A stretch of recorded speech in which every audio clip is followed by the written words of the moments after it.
Vignan degree కళాశాలలో degree మొదటి సంవత్సరంలో చేరిన విద్యార్థులను ఆహ్వానిస్తూ ద్వితీయ, తృతీయ సంవత్సరం విద్యార్థులు ఫ్రెషర్స్ డే వేడుకలను పొదలకూరులోని బోగోలు కృష్ణారెడ్డి కళ్యాణ మండపంలో శనివారం ఘనంగా నిర్వహించారు. ఈ కార్యక్రమానికి కాలేజీ కరెస్పాండెంట్ మూలంరెడ్డి సుధాకర్ రెడ్డి, యాజమాన్యం గువ్వల నారాయణ రెడ్డి, బోగోలు భాస్కర్ రెడ్డి, అన్నం సుబ్బారావు, అకాడమిక్ ఇన్ఛార్జ్ కృష్ణ హాస్రై జ్యోతి ప్రజ్వలన చేశారు. ఈ సందర్భంగా వారు మాట్లాడుతూ జూనియర్ విద్యార్థులకు అవసరమైన సలహాలను అందిస్తూ తమ లక్ష్య సాధనకు కృషి చేసే విధంగా దిశానిర్దేశం చేయడంలో సీనియర్ విద్యార్థులు కీలక పాత్ర పోషించాలన్నారు. చదువుతో పాటు ఆటపాటలు, క్రమశిక్షణ, తీపి జ్ఞాపకాలతో జీవితంలో ముందుకు పోవాలని సూచించారు. చదువు కంటే సంస్కారం ముఖ్యమని, తల్లిదండ్రులు చదువుల విషయంలో అబ్బాయిలు, అమ్మాయిలంటూ వ్యత్యాసం చూపకూడదన్నారు. అందరిని గురించి అందరూ తెలుసుకోవడానికి ఈ ఫ్రెషర్స్ డే వేడుకలు ఉపయోగపడతాయన్నారు. మధ్యాహ్నం నుంచి విద్యార్థులు పలు సినీ గీతాలకు, జానపద గేయాలకు వేసిన డాన్సులు, స్కిట్లు అందరినీ అలరించాయి. ఈ కార్యక్రమంలో అధ్యాపకులు,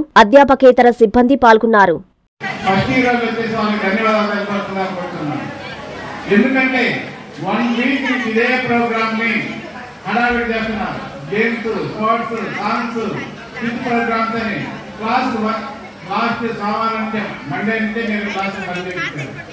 1 వీక్ పట్టింది. దాదాపు మనం టైం వేస్ట్ చేశాం. ఓకే, ఎనీహౌ మీరు బాగా ఎంజాయ్ చేయాలి. ఎంజాయ్ చేయడమే కాదు, బాగా చదవాలి. మనం 2006 సంవత్సరంలో డిగ్రీ కాలేజ్ స్టార్ట్ చేసింది.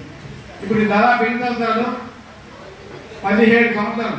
అప్పటికి ఫస్ట్ ఇయర్ ఎవరైనా పుట్టుంటాం అప్పుడే, అవునా? గంట ఏజ్ అంతా ఫస్ట్ ఇయర్స్కి 70. అంటే మీరు అప్పుడు పుట్టినప్పుడు మేము కాలేజ్ స్టార్ట్ చేస్తాం. ఓకేనా? అంటే 5 సంవత్సరాల నుంచి మనం కాలేజ్ రన్ చేస్తూ మంచి మార్కులు తీసుకొస్తూ మంచి ర్యాంక్ తీసుకొస్తూ తర్వాత మనకి ప్రతిభ అవార్డు కూడా వచ్చింది. సాయి అయిన అబ్బాయికి మనకి నెల్లూరులో అన్ని కాలేజీలు ఉన్నాయి, పక్కన అన్ని కాలేజీలు ఉన్నాయి, పక్కన మిగతా కాలేజీలు ఉన్నాయి పదులుకోరు. వాళ్ళెవరికి ఇంతవరకు ప్రతిభ అవార్డు రాలేదు. మనం స్టార్టింగ్ నుంచి 3 ప్రతిభ అవార్డు ఈ రోజుకి వచ్చింది.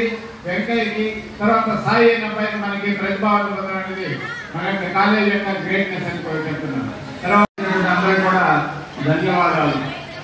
మీకు తెలిసిన విషయము, మీరు చేయవలసిన విషయము ఏంటంటే ఉదయం నుంచి సాయంత్రం ఈ కార్యక్రమాన్ని విజయవంతం చేయడం.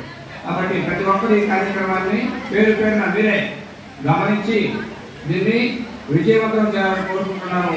తర్వాత అడ్వైజర్స్ అన్నారు. అడ్వైజర్స్ అంటే మీకు ఐదుగురు చెప్తుంటారు అడ్వైజ్ ఒకే చదువు గురించి. నేనైతే కొంచెం డిసిప్లిన్ గురించి చెప్తుంటాను. ఎందుకంటే అది ఉంటేనే చదువు కూడా వస్తుందని నా ఉద్దేశం.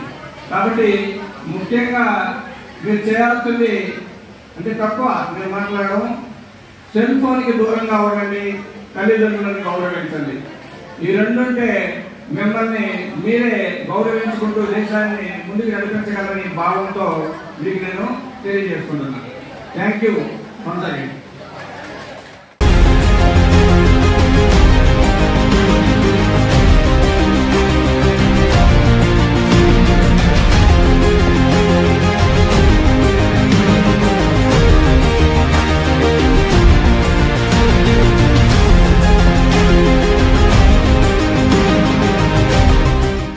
రాష్ట్ర